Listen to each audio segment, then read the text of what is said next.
اعوذ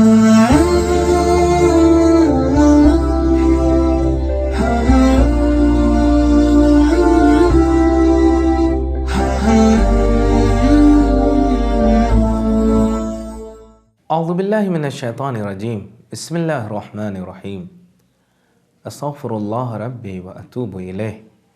ناظرین محترم، میں آپ کے سامنے مسلسل روحانی بیماریوں کا قرآنی علاج اس عنوان سے گفتگو کر رہا ہوں، اور آج کا جو موضوع ہے وہ بہت اہم ہے، اور زیادہ تر لوگ کچھ غلط چیزوں کے عادی ہونے کی وجہ سے اس چیز میں ملوث ہوتے ہوئے نظر آتے ہیں۔ وہ موضوع کچھ اور نہیں، حرام خوری ہے۔ حرام چیزوں کے کھانے کی عادت اگر انسان کو پڑ جائے تو بہت سے گناہ خود بخود انسان کرتا چلا جائے گا۔ حرام طریقے سے دنیا کی مال و دولت کو اپنے حصے میں لے کے آنا، اب وہ راستہ الگ الگ ہو سکتا ہے۔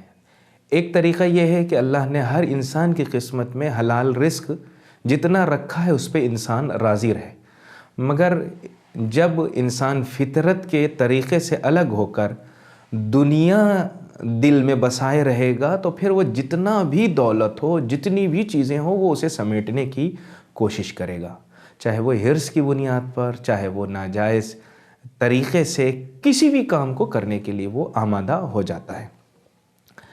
حالانکہ دولت کو حاصل کرنا اسلام نے منع نہیں کیا ہے، حلال طریقے سے حاصل کرو، اس لیے کہ جب تم حاصل کرو گے تبھی تو زکوٰۃ دو گے، تبھی تو خمس نکالو گے، تبھی تو صدقات کو انجام دو گے۔ حلال طریقہ ہو، اور حرام طریقے سے کسی بھی چیز کو اگر حاصل کیا جائے وہ پھر کسی بھی کام آنے والا نہیں ہے، بلکہ اس کے نقصانات زیادہ نظر آئیں گے۔ حرام خوری کا راستہ کچھ اگر کاروبار کے اعتبار سے دیکھا جائے، کچھ لوگ ایسے ہیں جن کا بزنس یا جن کا کام ہی جھوٹ کی بنیاد پر ہو، اور آج کل ایک کامن سا جملہ بولا جا رہا ہے کہ بزنس بغیر جھوٹ کے ہوتا ہی نہیں ہے۔ دیکھیں، دنیا کے سارے لوگ جھوٹ بولیں وہ الگ ہے، مگر ہمیں جھوٹ نہیں بولنا ہے، اس لیے کہ جھوٹ بولنے والے کا مارکیٹ میں اعتبار ختم ہو جاتا ہے، اور جب بھروسہ ختم ہو جاتا ہے تو خود بخود اس کے رزق میں برکت بھی ختم ہو جاتی ہے۔ جھوٹ بولنے والے کام کے ذریعے بھی جو چیزیں، جو پیسہ آتا ہے وہ بھی حرام خوری کی طرف انسان کو لے کے جاتا ہے۔ رشوت، سود، یہ ساری چیزیں حرام خوری کی طرف۔ یتیموں کے مال پر پھر نظر انسان کی بڑھ جاتی ہے۔ پھر جب حرام خوری کی عادت ہو جائے گی تو پھر وہ اب یہ نہیں دیکھتا کہ یہ یتیموں کا ہے، یہ پڑوسیوں کا ہے، یہ چچا کا ہے، وہ سب بس لوٹنے کے چکر میں۔ حرام خوری کی وجہ ایک حرص ہے، جتنا ہو سکے میں سمیٹ لوں، جتنا ہو سکے میں اسے اپنے پاس رکھ لوں، اور حرص کرنے والا پھر اس کا کبھی پیٹ بھر نہیں سکتا۔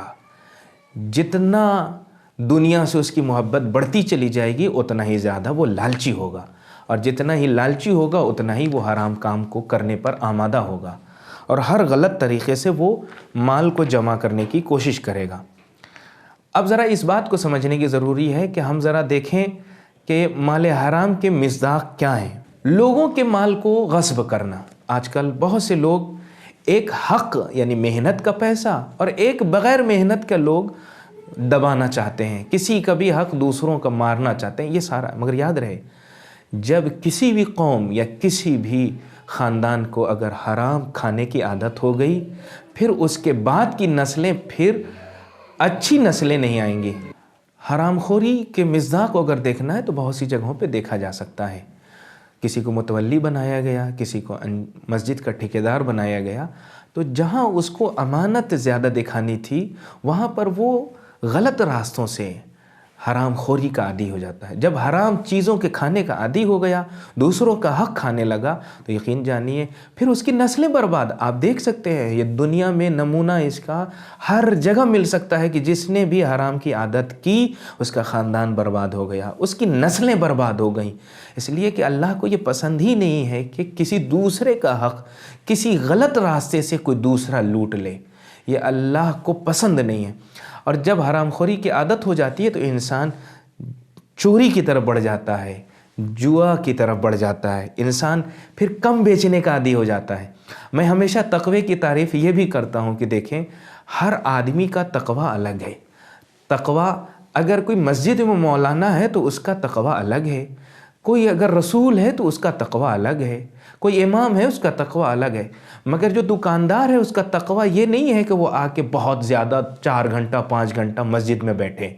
اس لیے آج کل جوانوں سے یہ بھی گزارش ہے کہ جوانوں تم زیادہ سے زیادہ یہ مسجد میں بیٹھنا اسے نہ سمجھنا کہ اسے متقی کہتے ہیں، بلکہ جس زمانے میں تمہیں محنت کر کے حلال رزق کمانے کا کام کرنا تھا اس وقت بیکار بیٹھ کے وقت برباد کرنا یہ تقوی نہیں ہے۔ تقوی ایک دکاندار کے لیے تقوی کیا ہے؟ اس کا تقوی یہ ہے کہ وہ بیچنے میں ڈنڈی نہ مارے۔ اگر وہ بیچنے میں ڈنڈی مار رہا ہے تو اس کا مطلب یہ ہے کہ وہ پھر حرام طریقے سے اپنی دولت کو کما رہا ہے۔ یتیم کا مال کھانا یہ بھی حرام خوری ہے، اور یہ عجیب معاملہ ہے۔ یتیم آ کے کہے گا نہیں کہ میرا حق دو، بلکہ ہر ضرورت مند کا حق خود ہمارے ہاں جب ہم زیادہ ہمارے پاس پیسہ آ رہا ہے تو ہمیں دیکھنا پڑے گا کہ اس میں کس کا حق ہے۔ کیا میرے اطراف میں یتیم ہیں، یا میری جان پہچان میں یتیموں کی پرورش کی ذمہ داری میرے سر پر ہے کہ نہیں؟ اگر اس کی طرف ہم متوجہ نہیں ہو رہے ہیں تو وہ بھی حرام غذا ہمارے پیٹ میں جا رہی ہے۔ جھوٹ کے ذریعے انسان حرام خوری کا عادی ہو جاتا ہے۔ حرام خوری کے نقصانات کیا ہیں؟ حرام خوری کے نقصانات یہ ہیں کہ اس کی مثال روایت میں یہ ہے کہ ریت پر محل بنانے کی طرح ہے، جتنا بھی عمل انجام دیا جائے۔ اسی لیے وہ واقعہ بہت اہم ہے جس میں 3 پہلو پر گفتگو ہوئی تھی، بغداد کے جو جنید بغدادی کا واقعہ اور بہلول دانا کا۔ بہلول نے پوچھا تھا یہ بتاؤ کھانے کا طریقہ کیا ہے؟ تو اس نے جواب دیا تھا کھانا میں بہت چھوٹا لقمہ بنا کے کھاتا ہوں، بسم اللہ کہہ کے کھاتا ہوں، ہاتھ دھو کے کھاتا ہوں، اپنی پلیٹ پہ نظر رکھتا ہوں۔ تو بہلول نے کہا تھا تمہیں کھانے کا طریقہ نہیں معلوم۔ جواب کیا دیا تھا جب جنید بغدادی نے پوچھا بتا دو جواب کیا؟ جواب یہ ہے دیکھو حرام غذا جتنے اچھے سے 50 مرتبہ بسم اللہ کہہ کے کھاؤ کوئی فائدہ نہیں ہے، ہاتھ دھو کے کھاؤ، اپنی پلیٹ میں نظر ڈال کے کھاؤ، کوئی فرق نہیں۔ غذا صرف حلال ہونی چاہیے۔ اگر حلال غذا ہے تب بسم اللہ کا اثر ہے، تب ہاتھ دھونے کا فائدہ ہے، ورنہ حرام غذا کو جتنا اچھے طریقے سے کھاؤ کوئی فرق نہیں پڑنے والا۔ اور یاد رہے بے صبری کی بنیاد پر بھی انسان حرام خوری کا عادی ہو جاتا ہے۔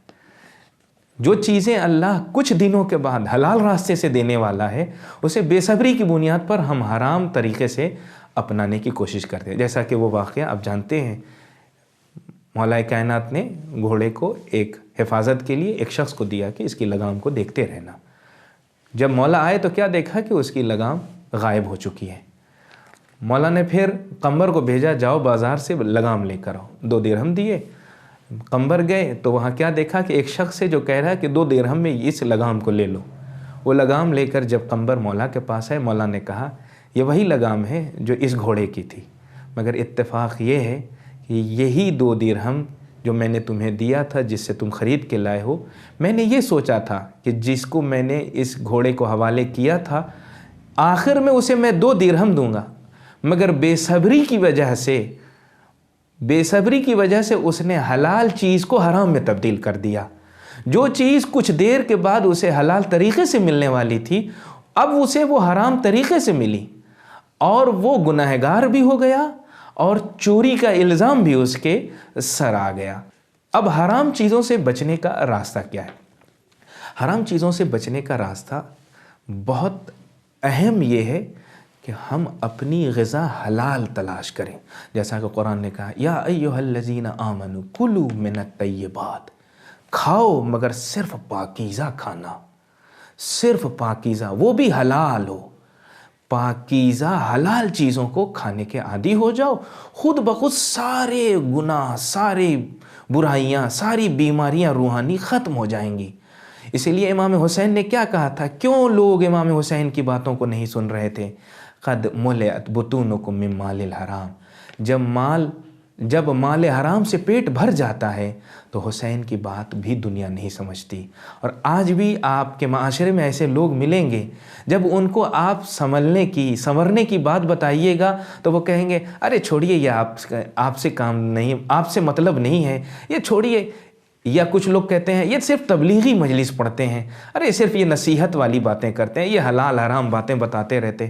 اس کا مطلب یہ ہے کہیں ایسا تو نہیں ہے کہ پیٹ میں حرام غذا موجود ہے جس کی بنیاد پر یہ انسان مجبوری کی بنیاد پر اچھی باتوں کو سننے کا اب عادی نہیں.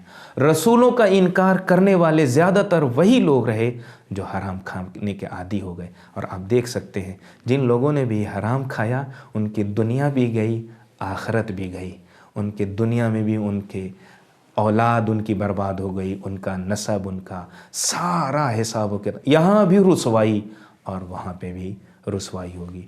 آخر میں خدا سے دعا، خدایا ہمیں حلال طریقے سے رزق حاصل کرنے کی توفیق عطا فرما. آمین یا رب العالمین.